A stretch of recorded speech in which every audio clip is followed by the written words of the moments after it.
Lorsqu'on parle de gestion de conflits, il est important qu'on se pose cette question. Pouvons-nous toujours être justes envers les autres? En tant que manager, est-ce que vous allez pouvoir toujours être juste envers les autres? C'est l'idéal parce que ça va impacter encore une fois votre environnement, votre équipe et vos relations interpersonnelles. Je vais vous parler d'une matrice dans cette partie qui va nous présenter plusieurs cas, 4 cas de figure possibles.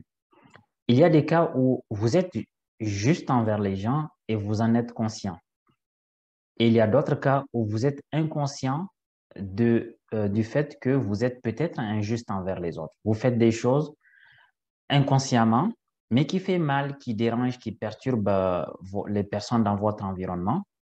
Et sans que vous ne le sachiez, vous posez les germes du conflit en réalité. Et vous le saurez que lorsque le conflit va éclater. Il y a des cas où effectivement, je le vois même en entreprise, en accompagnement, où c'est seulement quand le conflit éclate que certains vont se rendre compte, pardon, que les personnes en question ont mis du temps à couver ce conflit, à l'entretenir, à le développer. Et donc, nous allons voir concrètement qu'est-ce qui se passe dans ces différents cas et comment vous devrez agir en tant que manager, en tant que responsable ou en tant que partenaire d'ailleurs dans le cadre de vos relations avec vos clients. Et donc, comment vous allez réagir? Qu'est-ce qu'il faut mettre en place pour pouvoir éviter ces genres de situations? La première configuration qu'on peut trouver, c'est lorsque vous êtes inconscient d'être injuste. Lorsque c'est le cas, vous allez créer une zone de conflit permanent avec des sources de souffrance, d'incompréhension. Vous allez voir qu'il y aura toujours des problèmes dans l'environnement. Donc, lorsque l'ambiance elle est lourde, lorsqu'elle est délétère, lorsque le climat il est suspicieux, il serait bien de vous rendre compte qu'il y a un problème peut-être dont vous êtes inconscient et de remettre tout sur la table. Et la meilleure des choses à faire dans ce cadre-là, c'est d'ouvrir une porte que j'appelle communication. Il faut parler. Lorsque les gens ne parlent pas, le problème ne sera jamais résolu et le conflit ne peut que s'agrandir.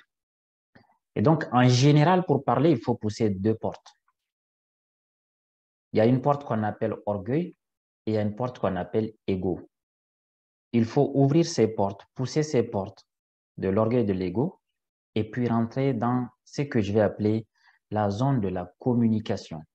Lorsque vous êtes dans la zone de communication avec vos clients, avec vos collègues, avec votre équipe, l'avantage, c'est que vous mettrez en place un système de communication. C'est-à-dire que ce n'est pas juste une communication ponctuelle lorsqu'il y a un problème. Non, non, vous avez tout un système. Vous avez peut-être planifié des réunions, des revues, des sessions avec des thématiques bien précises, avec des objectifs bien clairs.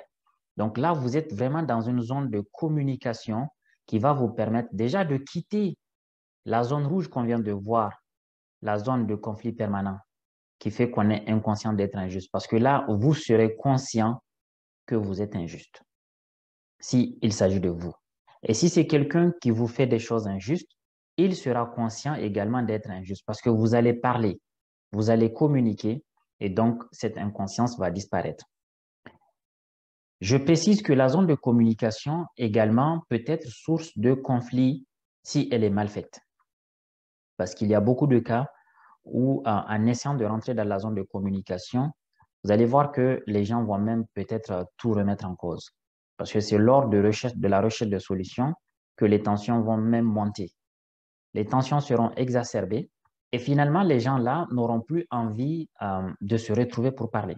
Donc, ils vont laisser le conflit couver, ils vont laisser le conflit se développer jusqu'à ce qu'il y en a soit qui vont lâcher physiquement, le burn-out, le suicide, ou tout simplement l'environnement devient tellement délétère qu'il y en a un ou plusieurs qui doivent le quitter, ou tout simplement il y aura une sorte d'implosion, c'est-à-dire que voilà, la structure va s'arrêter de manière aussi brutale que possible.